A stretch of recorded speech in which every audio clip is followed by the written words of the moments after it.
So, the past. The past and what it's capable of doing to us. We just had a moon in Cancer, very potent moon in Cancer, and I got to talk a little bit about that and what all it means.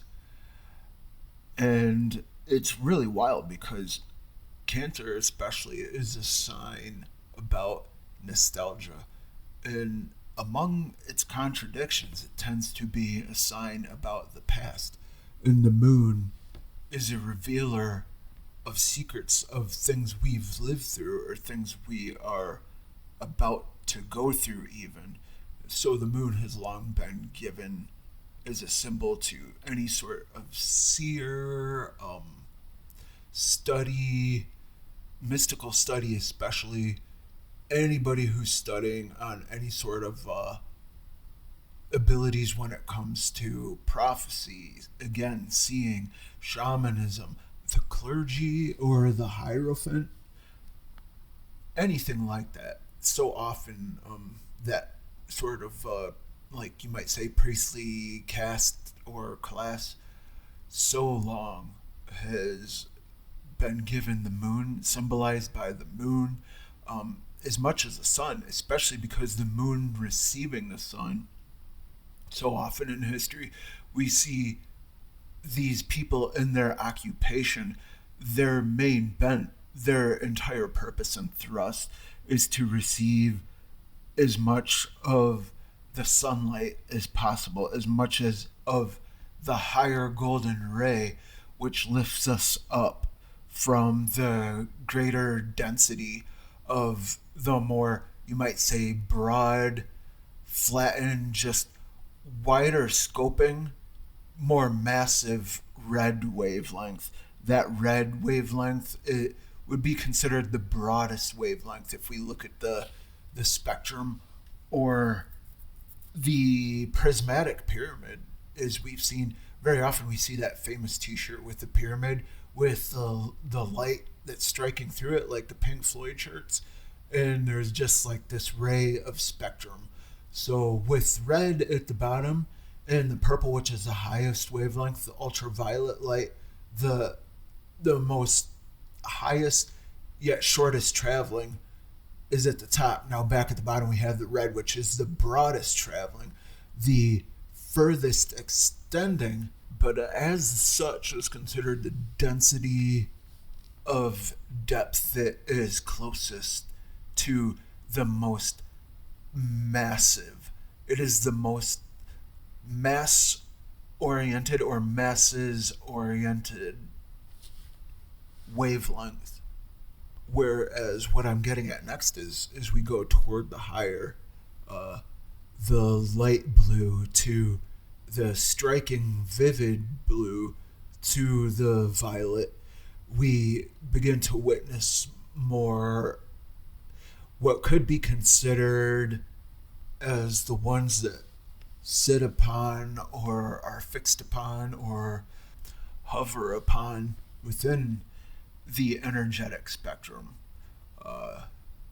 Hover upon the green, or you might say ride upon the green wavelength, which is often considered most harmonious. It is a more receptive harmonious, whereas the gold is a more radiant, radiating, energized, energizing, generating is a good word. It's the generative. The gold, where the green is the harmonious, receptive, more often associated with water, the more radiant or radiating, luminous or fiery light, of the golden wavelength, yet harmonious, but also then thought of as the gate to sameness or similarity or synchronicity. Whereas when we tap into the heart, the green, which rides upon the golden wavelength, we begin to witness more the aspects of harmony, sameness, similarity, synchronicity, as it is also in a way nearly contradictory, but is where the individual begins to make choices, decisions, what we decide to do with our emotions or the astral powered stuff, you might say, as it were, which etheric is right above it, is the light blue, that turquoise blue. And what happens there is individuation, the individual and the foundation of, or the water bearer, as Aquarius is called. But what that means symbolically is like basically saying the water bearer begins to bear forth the flow of what would otherwise be mass. The lowest, the mass is also the collective. So what would be the lowest wavelength becomes something else. We're just like Saturn is the old ruler of Aquarius and Uranus is the modern times ruler of Aquarius. What we are seeing is how Uranus in astrology, while is astrology itself, very much represents the individual, which is strange, while Saturn very much represents the collective or the mass measurement, cycles, the overall picture of a rotation or a mass, whereas Uranus is breaking free transcendence of that mass or the containment field. Now we take on and look at that radical uniqueness, my identity. Yet as we pass through that light blue turquoise band of the prismatic spectrum, we also begin to look at how the individual uniquely will express what otherwise is all of us and all of ours and universal as expressions of life. And what sets us apart, what makes us a difference, how we do break free, and how we come back. Come back means water bearing, as in good water you can drink, bathe in, not murky, crystalline, water that you aren't hesitant to step into and access. Water that is not dubious or questionable, you are not afraid or ashamed to bear, and even stand out and rise above, and quite happy with coming forth with this crystalline water as a source for everybody to tap into. Now we are looking at taking into that uniqueness or the strangeness and weirdness of any sort of isolated person beyond the ego, what is unique about us, where we balance in the contradiction of recognizing our own consciousness, our own higher self, as we pass through that light blue turquoise, you might say, gate. We are talking about generally from that light blue of the sky blue, that what is made, what is concretized, the processes that are synthesized through personal to the transpersonal resonance, and the access of those fields, the good working, like a rotation of seasons, planting, harvesting, the good working in those fields, at which point we are looking at, again, what belongs to everybody, universal issues, all of us as a whole. We go over the trans-human, what is capable and effective and merged with a single cycle, what is procured wisely and effectively from a single cycle and meshed and brought back into what is transcendent, revolutionary, breaking free, breaking forth, standing out, standing up, revolutionary, rising above the just what would otherwise be more and more drops falling into a sea of what would otherwise be unrefined water, unfiltered water, possibly even murky water or confusion water or delusion water, deluge, possibly the water of death or the water of getting lost, as in the water that seems great grand scale, but is really still held to one full circle revolution rotation without much of a difference otherwise. To be reborn. At which point, now what I want to talk about, one thing I want to look at is how we went through a full moon in Cancer recently. And it's like, if I can mention this conversation, me and Jessica were talking a bit about the past and what it's like to potentially be held by the past. What it's like to, you need to remember, otherwise you go forth naively, you might say, like, you might want to open back up again, like as naively as the day you were first born and brought into this world, almost like the fool. Yeah, then you just go through the same process again, and you realize you didn't go through any sort of a rebirth or anything, or any sort of a synthesis where you were balanced again with learning. The balance of experience. But now you're just going through a process again of yet another cycle of having to relearn about not just being indiscriminately open to the point you're naive. And then what's really going on is you're behaving again. The very way I put it to Jessica as we were talking is how I feel when I go through those moments is that you're behaving again almost like a harmless woodland creature that might be cute and fuzzy, a cute little furry, but is about to get gobbled up by everything else out there in the forest that is lost and hungry and is just looking for some sort of a morsel to snack on, to just rip open and bust open the life force from and drain, and then just walk off to the next thing. So it comes all directions. It comes from underneath you, subterranean. It comes from above, aerial, birds of prey, you might say, even if they seem to take on human form, sometimes angelic forms. And it turns out it's not angelic. It's not any sort of guide. Almost what I talked about in the last one when it comes to those guides or those features of the universe that seem to take on a whole, you come up to this plateau and we promise there was not going to be any more pain. We promise you can open up just like a lotus, just completely soft and new and fresh. Open up all the way to us and you're going to be safe and taken care of. There's no more hurt, no more pain. And we just find out, we try it out more and more, and we realize something else was going on, to where those very things that promise to protect us just are like another faction of errant government that it was supposed to be put in place to protect us. And what it is it's actually there to just tax us and sanction and drain us and hold us to contracts and say, now you owe this much to us.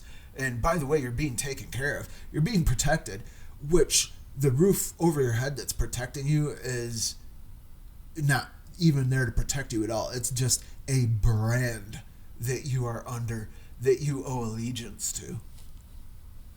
And by the way, it's a brand that you owe allegiance to that is very much taking your uniqueness and individuality and saying, hey, you came here, you signed up for the contract.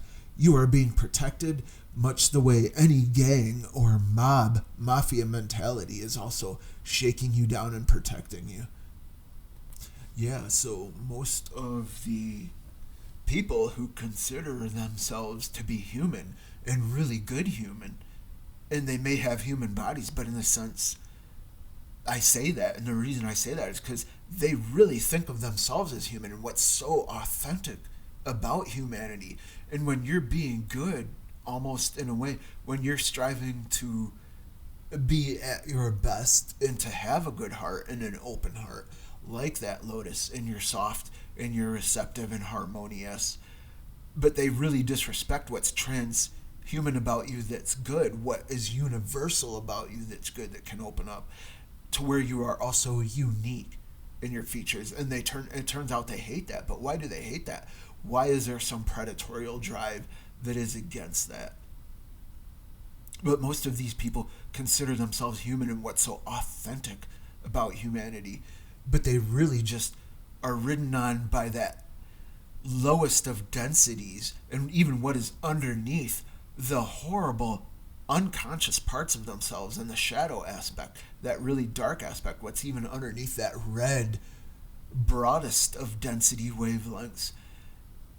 And to wear them, part of being human is being gross and callous in a mental case. Like, haha, we're all mad here. And to them, that is what makes you most authentic. To where what makes them into sociopaths or what makes them victim of their own psychopathy is what is upheld most of all and glorified and even worshipped beyond the collective itself, to now that alienized, that alien, you might say, externalized collective pool. Like it's all going to something. It all goes to the eye, almost like it said in Lord of the Rings. It all, and you'll find that in the duality, and even to an extent what's transcendent of the duality. But you can't keep that. You can't keep that for yourself. What is revolutionary to where it's transcendent and breaking that box and that barrier. But this thing that's externalized and intelligent is worshipped and considered what rightfully keeps that box, because you can't, and not only you can't, but you can't transcend it well enough. You can't be transcendent of it well enough and embody the transcendence and come back and bear good water in a light way, or clear water, clear crystalline, clear consciousness in an upstanding way, and tests you and doesn't just want to test you, but wants you directly to fail, and is the great adversary of the clear, good embodiment of that solar higher wavelength over the red, and even the joyous orange or the heroic.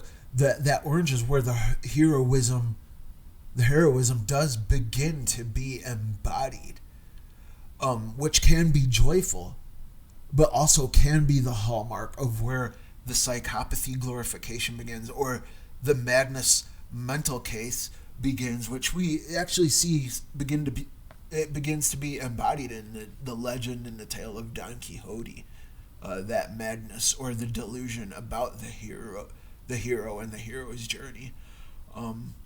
But these people are actually, even as much as they are embodied and human, who glorify that grossness and consider themselves what's most authentic about being a person, are actually, in a sense, they are the hostile aliens. They're the minions in the left hand, the gross negligence in the left hand, and will be the ones telling you that you're from another planet. But it's you who is extolling humanity and here to help humanity out in the time of need. And they're just straight up going to tell you that you're Don Quixote and the ultimate joy is kicking you. You know, you're just the naive puppy who's laughable, and their greatest joy comes from kicking you and mocking you, and how you're inauthentic because you're not just part of the masses, and you haven't realized your best bet and what's as quote unquote as good as it gets is being a mental case and glorifying the psychopathy. So, and that's recognized as the madness in the moon. There can be some liberative sense of the madness in the moon, but we are looking at both sides of it. The moon is the ultimate coin flipper, you might say, and what is ultimately that silver coin. Coins are silver. The moon is the silver wheel. The moon in Cancer, and the full moon in Cancer especially, brought up once severed ties from the nostalgia, or what we thought we healed from presences and scarification of memories, and the presence behind those memories, with an air of, especially an air of, you might say, quote unquote, this is what I wrote down as a note. Remember how we used to be trauma bonded together? Will you fall for the same old shit? People who represent that, people who come up in our lives like, hey, wink, wink, nudge, nudge. Remember how we all used to remember how you and I used to be trauma bonded together and you used to fall for the same old shit? Wasn't that funny? Hey, it was part of our authentic thing together, though. the world is so different now. That's what they do. They're coming up after all of this stuff that's gone on in recent times. What's going on now with this global crisis with Ukraine and Russia and the NATO allies and forces, and they're coming up saying the world is such a different place now. And what they're really thinking underneath it all is, I need this. Will you fall for the same old shit again? I've seen it with some of the people in my personal life. How right about this time period, not just in that 3-day window of the full moon in Cancer, but it really hovers around and surrounds around that whole gateway. And it's a longer, even though the moon is the most transient and ephemeral, very swift moving, only in a sign for a couple days. But hovering that moon in Cancer is so potent that as what we recognize of linear time undergoes the dissolution effect, and that quantum ebb and flow just so much within that time period. We saw that those people and those influences would come up, whether actual people we have known who we did trauma bond with, or spiritual forces we had once had loyalty to, loyalties and promised royalties and brand contracts that seemed to promise us a house and a security, but were actually quite negligent and just held us to a mass hysteria where it was a loyalty to them is the alien intelligence, almost a deification or false heroic projection towards them, to where through some spell weaving they had kept us under that deluge, that mirage. And the thing about the moon is powerful to deal with that and overcome it, or it's powerful to again fall under that ebb and flow of the tide and be pulled under the undertow of that. And the question is, will you? No, of course not. We can declare that, but to live that out requires something else completely. Slam that moon door shut. Throw them through the moon door. Just back under that insanity of it all. Don't be carried away under the insanity of it all. What kind of man did my mother give birth to? Now, this is a question that I ask myself, that we should all be asking ourselves. Along the moon in Cancer, opposite everything that had been going on that I mentioned in Capricorn. What kind of a man did my mother give birth to? What, even if you're a woman, you could be asking, what kind of firm masculine sort of within me that I harness? You do have that masculine accessible to you too, and it's sacred to you too. And your mother gave birth to that in you too. So when you say, what kind of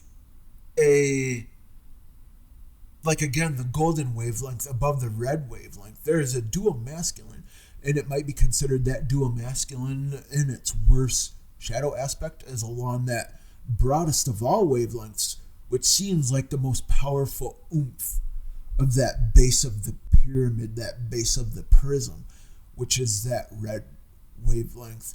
And it is strong. It is quite strong. It is the hardest wallop of a jab. And at the same time, it seems like the unstoppable force, and right underneath it, when you give in to what is under the shadow and that externalized alien that owns us, is ultimate deification, or the heroic presence that is misguided in us. Then what we're looking at, that is actually what is off. What is the pull down vortex of the Saturn intelligence within that Jupiter-Saturn crux or lapis of the most expansive and the most contracting. The powers between those two which forms up frequency, where you have a sphere, a sphere, a sphere, a sphere, a sphere. And within the border of those, that a sphere, a sphere, a sphere, a sphere, a sphere, you have frequency. The octaves that just form as the blast radius, which is often as the red wavelength. That is, again, that is seen as the slowest in frequency between the two, yet the furthest extending the fastest. Now we talk about the golden. The golden, which is the masculine radiant, in the green right above it, which is the feminine receptive. Receptive is often, in a way, it can be overlapped with contracting, in a way, in a manner, whereas the golden or the radiant can be overlapped with expansive, in a way, in a manner. And the gold is more balanced, beneficial. Whereas in the dual masculine, we see in particular that the pull down just becomes more and more contracted. That's where we get that boa constrictor from, that famous boa constrictor imagery throughout so much of mankind's history, or the serpent that is not able to open back up. And what it's seen as is the Orphic egg. It's seen as the serpent wrapped around the egg, and it may be protective. Yeah, it may become so tight that there's just, and it's not even, it may have a shattering point, but beyond the shattering point is it's actually just viewed as that egg shape is one with the pine cone shape, that's one with the lotus, that's also speaking again about the pineal gland, or the pineal gland. I tend to be raised in a house where they said pineal gland. Now, people tend to experience the greatest blockage. They tend to experience two type of blockages. The ones I'll talk about in specific. There's, of course, a blockage with each passing through the spectrum, that full spectrum, the 7-body ray church or temple within the human body. One is at the failing. The primary one is at the failing of the center, the failing at the solar plexus hallmark, the unique, heroic, transcending heroic hallmark of the individual self, as relating to being able to pass on to the higher self, and what's beyond the higher self, to the utmost highest, that no one should be claiming keeping for themselves. Transhuman, universal. And we are talking divine, the divinity. No one can keep for themselves. The other blockage is at that light blue, turquoise sky blue, that Uranus represented what I'm talking about with that sky blue, and the celestial meaning and archetypal sky dome itself. But what happens is because it's so revolutionary, and there is a shattering or transcendence of the box, what happens is there's a shattering or a transcendence of those, you might say, the petals or the geometry that would otherwise turn into scales and be calcified. Scaled calcification along the pineal gland. Now, it tends to be just like there is a shadow, great collective surge at the same time as surge, a pull down. It's attempting to, from, you might say, the subterranean of the conscious, that stratosphere, pull down. There is the same, which can occur right at that opening transcendence of the box, which, if you saw the box as that, under that red wavelength of the longest extending frequency, the base of the pyramid, now you are talking another right along that sky blue, that celestial dome. Because what happens is cause itself, or almost cause itself, cause and effect, and there is a pull down of the density of that very thing, and the inability to escape the identities of the forms within the thingness itself as the ultimate cause and its backlash, at which point pull down does begin to occur, most unfortunately, at which point we are talking about another whole glorification that exists of the capabilities of that pull down effect embodied by an externalized, which is seen as and mistaken as even higher or greater than us or ourselves, at the same time us ourselves victimizing the us ourselves that is still bifurcated and allowed to be bifurcated for the sake of erroneously keeping, the seeming of keeping, which is again deluge, where you cannot bear forth the water, and the water implodes in any and either direction upon ourselves, where the water is not water anymore, but now becomes the dark side lightning, that dark side lightning static of the charge of the self, which is victimizing the higher self from underneath, at which point this becomes held in a static of what would be otherwise the upper chambers, the upper chamber forming the synthesis of the whole process of liberated consciousness and the transformative, radical, transhuman, universal, alchemical process embodied, where we see that as the good golden wavelength met with the beneficial light blue, sky blue, turquoise wavelength, at which point that is when you start to blend together, and we begin to experience the divine moving within us.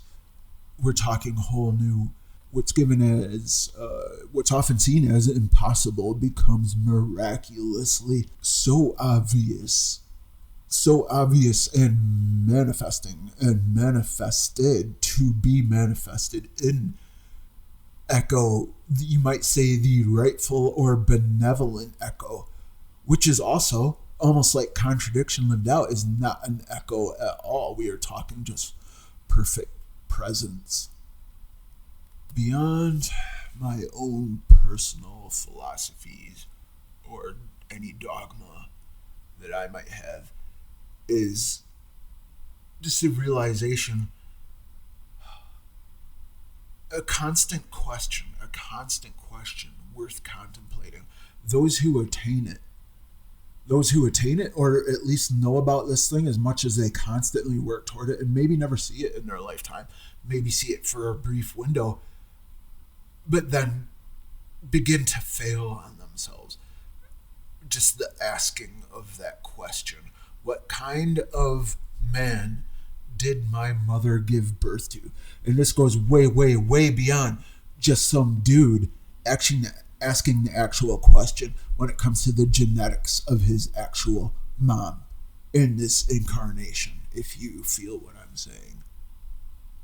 Now, in asking this question, almost exists simultaneously an answer itself that has to do with mother. As much as I reached a point that I've come back to alignment with father. I've been through traumas which gave me a whole erroneous fathoming of father and what great archetypal or cosmic, just the reality and the realization of who father is, greater cosmic father, who is, and in a return, finally at last return, which I've been able to share to some greater extent, hopefully been able to share through my work, through my podcast, some of the other talks I've had, communications, even just in my art itself, my music itself. But the answer, as I was saying, is I was given, and I am and embody, I was given the cosmos by the higher, the ultimate divine, by God. God never said, quote unquote, go out and seize or conquer the universe. I was given, that's what sovereign means. That's what sovereign soul is. Those who do not know, those who do not really ever get that, know how to body it, and have even held that alien hostility I talked about earlier about the glorification of being gross callous or a mental case. Haha, we're all mad here, is what they say, and that's what they love best. Those people, they don't ever get this, and they don't like it. And the cults I survived do not ever get this or want to, because instantaneously they lose what seems like a collective movement, even though it's actually a mirage. It is held in the box on one side of a contradiction which could otherwise be beneficial in a manner. You can tell them vibrationally, even if you can tell them and they pretend they agree with it and try, they can even kind of jive with you on it for a minute there, but they still can't live it. That's why they work, quote unquote, God technology, what is called an obsession with God technology. They work the God technologies, which is externalized. They have to go out and seize or conquer what seems like a universe or universal powers collectively and collection. And they have collections, and they're very jealous of those collections. And that's where what comes in, what seems like a house or a roof over the head of a security, but it is a brand and it is a shakedown. It's a cosmic shakedown. But you see, because of that, they never get this about my nature, my knowing and living this. They can't obtain or attain my life as much as they insist they can. And they get me and they get what I'm on and what I'm all about. And they've graduated beyond this even. But they are not given universe and universal being and cosmic being by God. And they don't house this and they don't emanate it and radiate it. They can't obtain my life or my life force. So I could always sense this hostility, like with someone who I've talked about in my podcast. She would, even when I hung out with her, she was the girl of the guy who was my best friend at the time, as I came into this cult through what seemed like an EDM family collective. There's that word again, collective. So whenever I would hang out, even too, she would banish me. And at the same time she would banish me, she would gossip then about how I was always the problem. I was the problem. Whenever there was quote unquote bad vibes, I was the problem. Even though I was quite a happy-go-lucky, naive, cheerful person at the time. She even hated that about me and my nature. Along with the artwork I could do and the music that I would later come to do, but especially the art visuals I would do, very much was just alien hostile toward that, while always projecting onto me that I was the alien hostile. And I came looking like this naive, just open lotus to try and trick people. So she would banish me. She was very threatened by me. And then the gossiping would start and talking to other people about me behind my back and just spoiling what was good about Psytrance and anything about EDM. That's why I don't have many EDM albums, and I have tons and tons of ambient albums compared to, even though I like stuff that's kick driven and just positive, feel good flow, beat driven, can make you want to get up and do lots of stuff in the morning. But I don't do much of it anymore. It's What happened with that is what ended up was just a constant stream of the straight deception of just, especially working that same thing where there's a place that we know of, and we are the representatives of and communicate the keys to the access of, that it's a place of finally transcending the duality and the hurt, and we are the embodiment of it, and we are going to initiate you into it. And no they don't. You've got to get away. You've got a vision quest. You've got to go to into the wilderness and find and work, not just find, but find and work the absolution, the absolute will to resolve and gain that clarity and bear the water from within your golden core.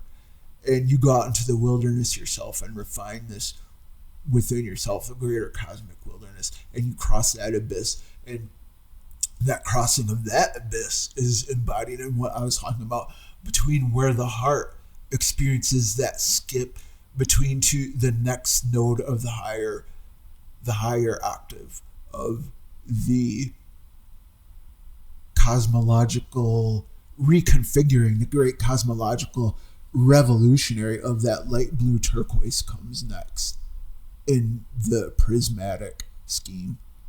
And that's why I pointed out that famous old scripture about how it would be, words of Christ here, it would be better you didn't come here at all than if you just came up here like basically curious, wanting to access some kind of get a peek into this spiritual reality, but you're not ready to be full, open, honest, and you're not ready to come up in here with the authentic in your own self, and you don't stay on it, and you end up getting sucked deeper and deeper into a vortex density that becomes more and more calcified, to where you're owning the powers through this alien externalization that you believe you should be loyal to.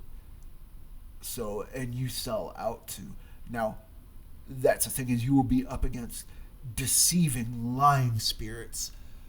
Sometimes, just like chaos tends to show us in the weathered patterns, where form meets chaos. In the weathered patterns, we can see sometimes you get a day of rain, sometimes you get a day of sunshine, sometimes you get drought season. Sometimes all you experience is rain. Sometimes you know, who knows what's going to be elongated over the course of what seems a linear timeline of just, when am I ever going to get back out of this pattern? So you may seem held to it for a while, but so you may be in, when am I ever going to get out of this pattern? When you are up against deceiving, lying spirits. Even if you are living authentically as possible and you're dealing in your own self with what could be deceptive about your own life, there is external and there is independent from you, even in the transpersonal, as you start to gain and access higher and higher to the more and more transpersonal. And you will experience these alien externalizations and intelligences, and they will be deceiving and lying, and they will seem to embody light beyond you, light beyond your ego, and beyond even your own intuitive knowing that you seem to be able to maintain or keep or remember tomorrow and the next day, beyond your own sovereignty, as you embody also the higher and your own higher self and the divinity beyond yourself, to the selfless even. So whose main feature even is their ability to deceive, and they're proud of it, and constant chains on chains of just what seems unbroken lying and deception, to where it's like they know they're lying, but then you hit points like, do you even know you're lying?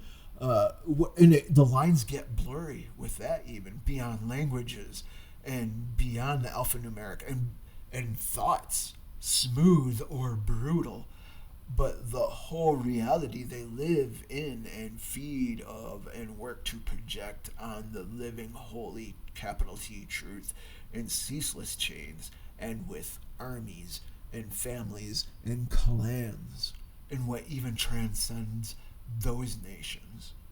And then on into calcifications, spinal calcifications that just go for eons. Eons, not light years, eons worth of black spinal calcifications. We're talking about, spires of promises, false promises of dark kingdoms embodied. But the way you would push it through the moon door, those kinds of people, those kinds of influences, the past trauma bonds, trying to return, is the way you slam that moon door shut on it all is just really to your identity is about balance and centeredness and the embodiment of that golden beyond the imagery of the man who is fighting his own self but feeding the Ron Wolf. And if you know what I'm talking about, feeding the Ron Wolf. On one hand, you have the angel man who aligns with the great angel, the positive force, the rightful, upstanding, protective force, you might say, guarding force, guarding the kingdom type motives. And then you have the feeding the dragon man, feeding that red dragon, feeding into using that sovereign golden light that would be and could be, and it radiates less and less and it contracts more, contracting contracts. So signs the contract for that great big promise, feeds the dragon, the corporate mass, that shadow mass, the collective mass inversion, where the top of that pyramid is weighed down, more and more weighed down, to where it's just become the physical object itself. It's become the physical obsession. It's become to where what feels good about the identity is what I was saying before, becomes more the hostile alien, where you're calling people around you good people with big hearts. You're calling them stupid and dopey and doing stuff like that. And oh, you're just naive. It's us who's the human, because part of being a human is being an authentic scumbag, whereas if you're not gross, callous in a mental case, as I was saying before, then you're the problem. That's why people, have you ever met those people who like, oh, I kill cute things, I exist to kill cute. Oh, it was cute, it was pretty, it was beautiful, it needed to be killed. Those kinds of psychopaths.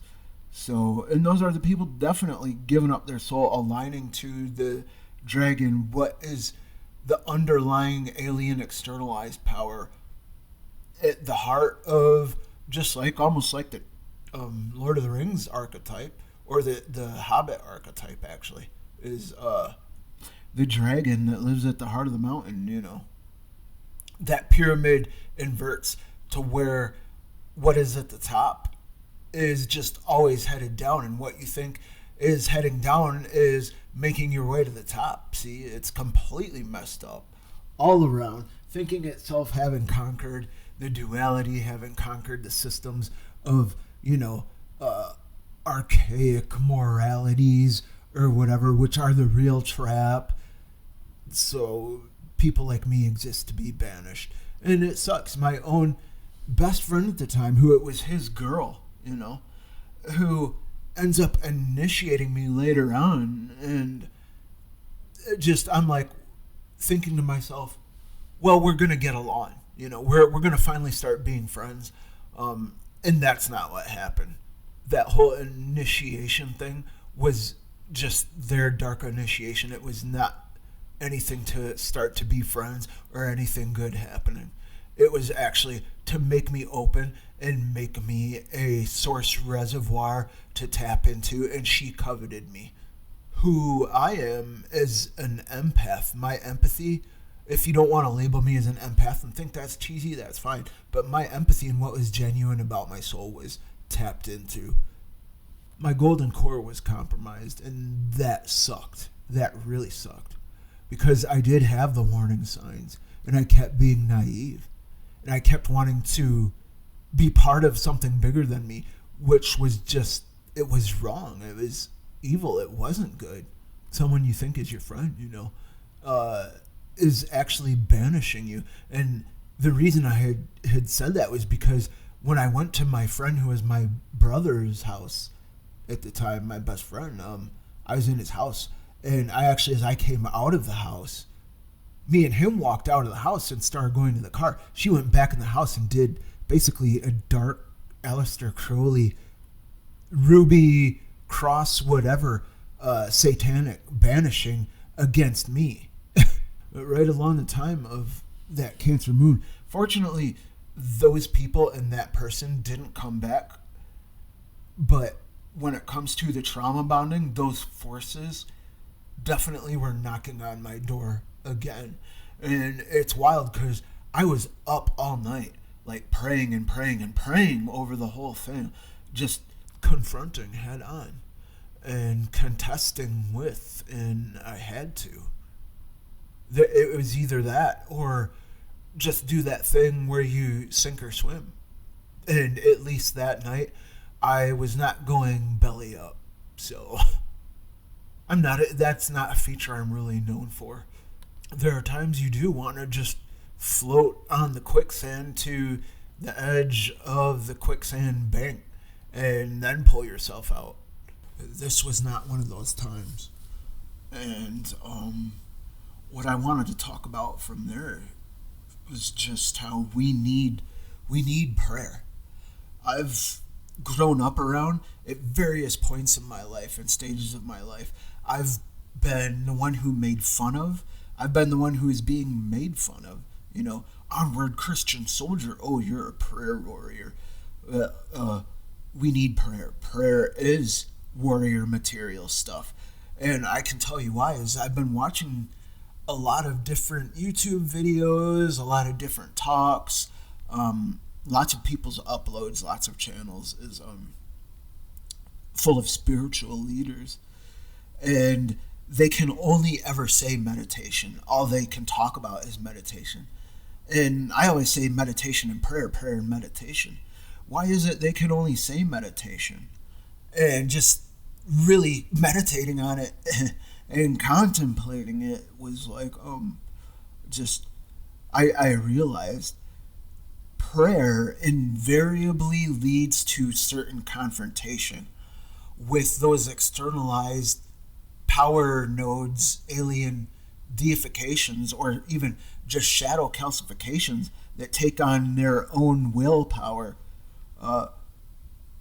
And prayer invariably leads to certain confrontation with those, whereas meditation will usually lead to a breaking point in time and space where you are bargaining with, making attempts at negotiations to reintegrate. Or if you can't pray, you are going to be reintegrated by, and your will be broken. So we need to confront at certain points. And I'm not talking about quote-unquote prayer breakfast either, by anything from hopefully you end up on the side of, at the very least, a less harmful mass religious undertaking. But at the more harmful side, you end up dealing with cults that go around masquerading with the light, and say they are the antidote to the dark opposite. And that's just not the case. So we end up seeing something else to where they end up selling out too. And they might not be like those spiritual leaders who can only say meditation, but they are integrating what they claim they are against, or they are being integrated by compromises that they claim to be against. So we do need prayer. We do need, that is the weapons of our warfare that is not carnal. And we see people who, very often spiritual leaders, all they can say is meditation. And that's all they want you to do is realize, overcome the duality. But like in that Station Mercury I just uploaded, is just they're really what were good men doing nothing, basically. But they very much want to appear as lofty and learned and being on the side of wisdom. So they're just opening the door wide up. They're giving away your children, your women, your, even, beyond women and children, beyond the family. They're giving away your brothers. They're giving away beyond that. They're giving away your very physical aspects of the kingdom. Whether you want to tie that to your specific politics, your specific vision of an economy and a healthy economy, that's fine. But now we're talking about where it bridges in the very physical world from the very spiritual and etheric and astral kingdoms.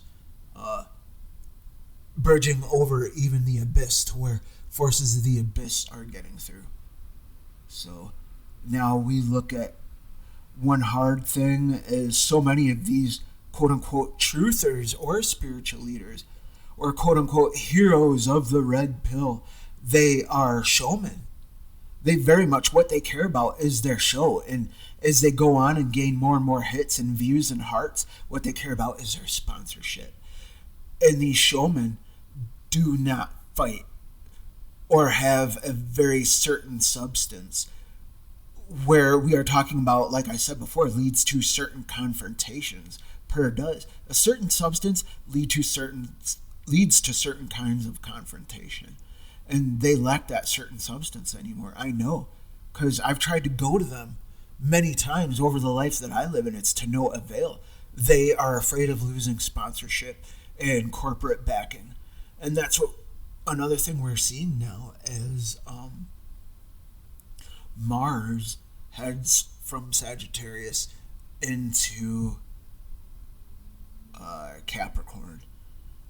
And right now we see Mars in Capricorn. We see the moon is in Sagittarius, and the moon heads towards being conjunct with Mars in Capricorn. Everything I've gotten to so far. Right now, Venus is retrograde. Mercury is in retrograde. Mercury is conjunct Juno, conjunct Pluto, while the sun is in Aquarius. And remember, the old ruler of Aquarius is Saturn. Now, the reason I'm mentioning these things is we are seeing corporate allegiances, the seeking, like I said before, while Mars was still in Sagittarius, those who would profit from what seems a highly lofty cause, or even a religious cause, as Jupiter is back in Neptune. What seems like a religious war or an enlightenment oneness cause for confrontation in the world that's being orchestrated and used right now.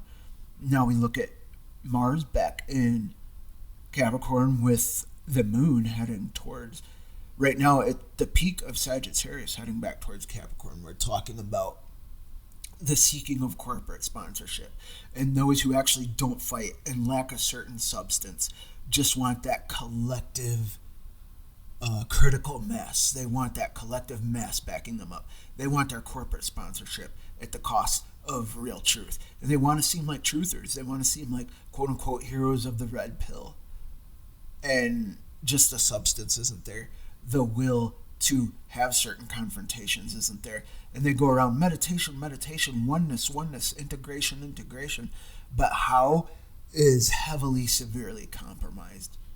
So, and I'm sure we can build on that more, but now we do have so much to go on. So, we have this laid down. And you know what? They remind me of what they're a lot like is like the person who used to banish me, who I was friends with, the girlfriend of that guy who initiated me into the Freemasonic stuff back in the day, a little over a decade ago, who I still deal with the fallout from, literally like a nuclear fallout, basically, almost post-abyssal, post-apocalyptic. So it is like nuclear fallout. But just me and Jessica both waking up like, yeah, we both felt like we were attacked all night, and I'm praying.